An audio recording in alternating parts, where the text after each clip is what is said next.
Hello, everyone, and welcome. My name is Julie Mann. I'm also known as the Habit Fixer, and I love working with women over 50 who want to regain their mojo and age well. And I do that through EFT, which is a very simple tapping technique, skincare, nutrition, and digital products. And I'm absolutely delighted because today I'm joined by another tapper. Yes, today I'm joined by Jennifer Reefe. And I know today, Jennifer, you're going to be talking about habits to stop comparing ourselves, aren't you? Yes. I find it's something that I've been doing a lot over the years without realizing it. And it's only since I've been putting up posts and doing tapping on it, and I'm realizing what I'm writing, realizing how easy it is to slip into that comparison without even realizing it. So it's a big lesson for me to notice when I'm doing it and stop. I If love it's the way you've said that because it is about that conscious awareness, isn't it? That's the only way we can absolutely do something differently is just by becoming aware of it. yeah, And yeah. yeah, absolutely brilliant. And the other thing that I'm always conscious of when people talk about comparison is that brilliant quote that says something like, comparison is the thief of joy. And I think that's so accurate. Anyway, Jennifer, I'm going to just hand straight over to you for you to do your thing. Right, thank you. So if you've never tapped before with Julie or with anybody else, we're just going to tap around the top half of the body. So you just need to follow me, say what I say. If you don't like what I'm saying, put your own words in. And I would like you to just take a few deep breaths in just to get relaxed. So 4 in and 4 out. Just to get ourselves in a space where we can concentrate on what we're doing and feel relaxed. So we're going to start with the side of the hand, and people do it differently, but this is the way I'm doing it, and nothing is wrong. There's no way you can get this wrong. So I'm going to start with the side of the hand, and 3 times I'm going to let my brain know what I'm asking for. And in this case, I'm going to say, even though I sometimes compare myself to others, and sometimes I don't even know I'm doing it, but I deeply and completely honor myself anyway. And once again, even though I am often comparing myself with others, and it's really quite destructive, I deeply and completely accept myself anyway. And one more time, even though I feel I can often compare myself with others, and it does me no good at all, and I still do it, I deeply and completely accept myself just the way I am. And now we're going to start in the middle of the eyes. All these comparisons, side of the eye, I often compare myself to others. And then I actually start to feel how inadequate I am. And I don't feel good when I look at other people and see what they're doing. It just makes me feel I'm not doing all those things. And maybe I don't even know how to. So every time I compare myself with other people, and it can be online, on LinkedIn, on Facebook, it could be anywhere. It could be just talking to a friend. And I start myself off with, oh, I wish I could do that. Oh, gosh, if only I knew how to do what they're doing. They're so much better than me. They know all these things that I don't know. And then I just go down this slippery slope of feeling bad about myself, that I'm not good enough. I can't do what other people are doing. I'm not lucky enough. I didn't have the right education.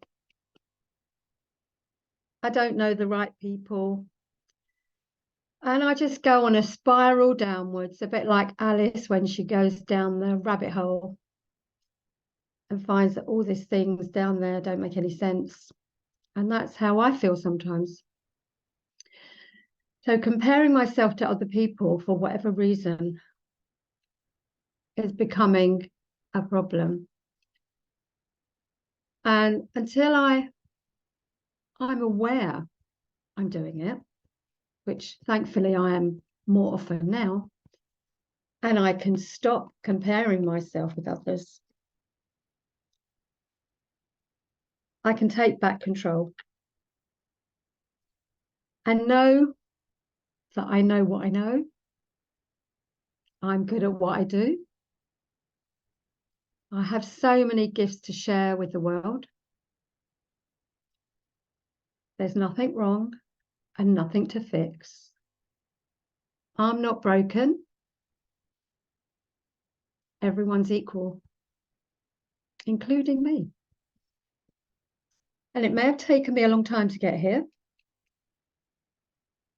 but being aware is the key.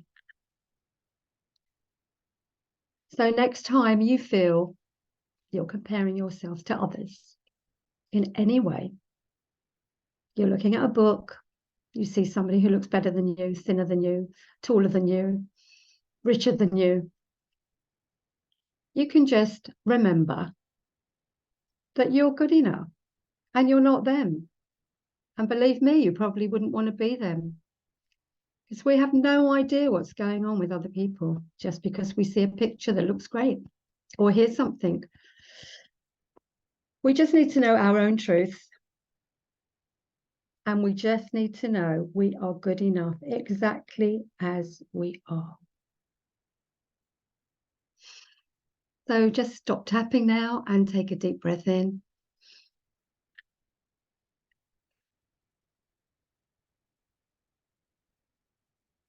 And notice how you're feeling. Take some water if you can. It's always good to sip water. And I'm hoping that that very short introduction to tapping and about how we compare ourselves to others has helped you in some way. Fantastic, Jennifer. I mean, it is such a simple technique, isn't it, EFT? And people can get very caught up in the sort of language that they use and getting it right, which is all about comparing anyway, isn't it, to the perfect. Exactly. But actually, like you said, you can't get it wrong. It is very forgiving. And as long as we're tuning into what's really going on for us and the kind of language that we'd use, it's just so beneficial. And I know that some of the things you said, and there was a lot there, and I absolutely loved it, and I tap as often as I can, and it was so good to tap with you because obviously you do it slightly differently, same technique but different language, different way of being. It's brilliant. And you know, I love that you can use it for absolutely anything. So anything you want to say about any of that, Jennifer? Well, I think you're right. Everybody does it differently. And that's why you can't get it wrong. And even if you know, I know people that don't say anything when they're tapping. And because we know how we feel, even if we can't verbalize it, you can just tap without saying a word because we know what's going on. And once we relax, because when we tap, as you know, the heart rate goes down, you feel very relaxed. You're in a kind of state where you can allow your brain to rewire.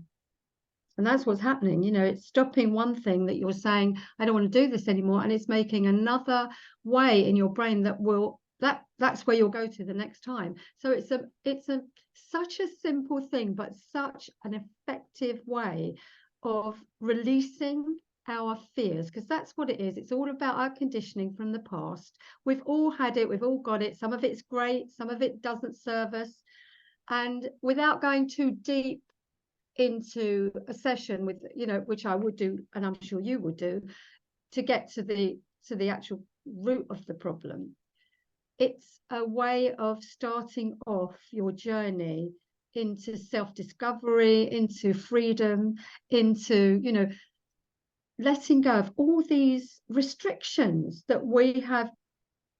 You know, do you know, it reminds me when you go on holiday and you take this luggage and you've got excess baggage and they say, well, that'll be £35 because you've got all this extra baggage. Well, that's what we're doing. We're carrying this extra baggage. We don't need it. It gets in our way. And this is shifting that baggage. It's shifting it off And it's a huge weight. And when we let go of that weight, we can then become more of ourselves. Brilliant. It's a bit like peeling back the layers of an onion, isn't it, Jennifer?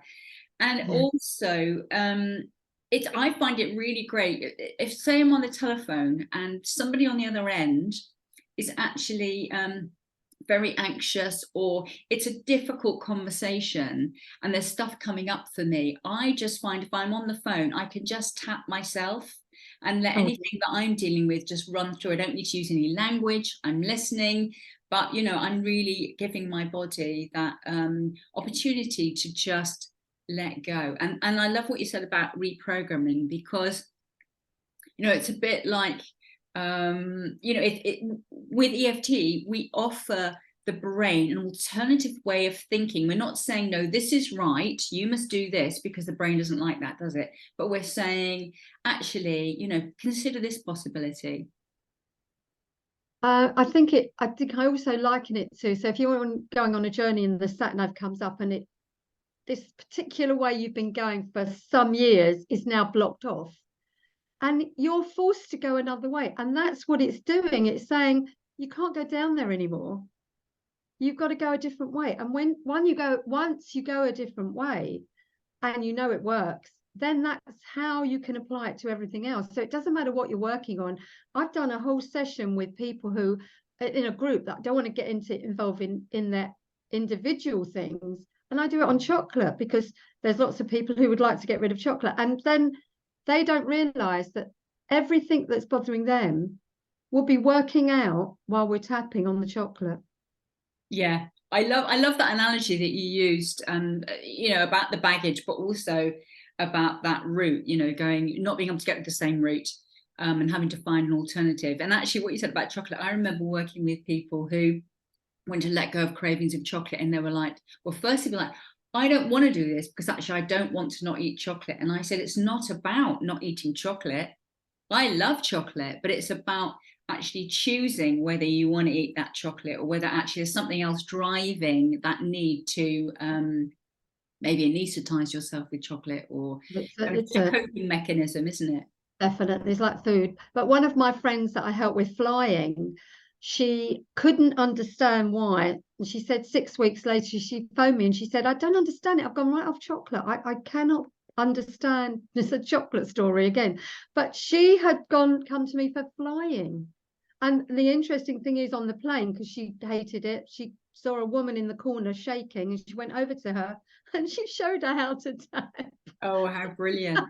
So it's even going on in the air. Yeah, that's what I love, that it's so simple. I mean, obviously you and I are it's useful to go to someone who can take you through the practice, because really often we stop ourselves, don't we, when we get to the difficult bit. But it's for you and I always see it a bit like, I'm leading somebody into a dark cave, but I've got the light to get them out. And a lot of the time we kind of bypass the difficult route. We want it to be easy. We don't want to go there. We have this fear of going there, but actually, it's really about getting to the source and choosing to do that. And yeah, how brilliant. I remember working with someone who said, when I said, on a 0 to 10 scale, 0 being you don't have a craving for chocolate, and 10 being the max, what are you? You couldn't want chocolate more. She said, I'm an 11. And you know what, it's not going to change, but it did. So it's amazing what we can achieve, isn't it, by something so simple, that often people think, really, can something so simple be so effective? But absolutely, that's right. it can. And the other thing is, when they invented penicillin, somebody said, how can that one injection work? Like, it can't be possible, but it does. So simple for me, I like simple recipes. I like simple things. I like things kept simple. So this for me is perfect. But for anyone, my 8-year-old granddaughter, even my 3-year-old grandson, if you show them this and they get anxious at school or anything's going on, that is enough. They don't have to say anything. So I've taught her to do that when she's feeling anxious, or to do this. She's made a little YouTube video for a couple of minutes with me. Love And that. kids love it. I mean, do you know what? It's simple, effective. And yes, if you have ongoing stuff, you do need to come and see somebody like Julie or myself, because we can guide you through. We can give you so much more than just getting rid of something. We could change your life. Yeah, brilliant. Thank the you things so much, Jennifer. I've loved doing the tapping with you actually and having you on. So thank you. I'm going to put all of Jennifer's links down below, so do check her out. Actually, Jennifer's got her own YouTube channel as well. My links will be there too. And you know, reach out and do check out my website. So if you're struggling with any of the things that we've talked about or something else, then please get in touch. So all there is for me to say is, Jennifer, thank you. Julie, thank you too. Thank you for inviting me. I love being invited to cool things like this in the morning. I love it. It sets me up for the day, because I'm sure everyone will not realize when we tap with you, we are tapping on ourselves and re-energizing ourselves. So win-win. Oh yeah, we do. And it's all about winning, isn't it? Looking for that win-win situation. So thank you again. And thank you everyone else for watching. Bye.